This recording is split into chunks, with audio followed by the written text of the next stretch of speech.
Guys मी इथे आली होती मुंबईहून गोरखपूर स्टेशनला आणि गोरखपूर स्टेशनवरून मी 150 रुपयाची बस करून आली सोनोली बॉर्डरला. बसमध्ये उतरून मला ही सायकल भेटली आणि ही होती सोनोली बॉर्डर, जिथे आपली बॅग चेक केली जाते आणि फक्त आधार कार्ड चेक केलं जातं. गाईज मी ऑफिशियली नेपाळ ह्या देशात आली आहे.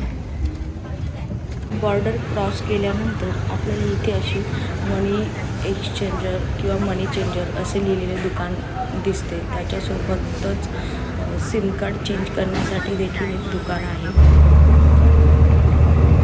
मी यांना 3000 रुपये दिलेले एक्सचेंजसाठी, तर त्यांनी मला नेपाळी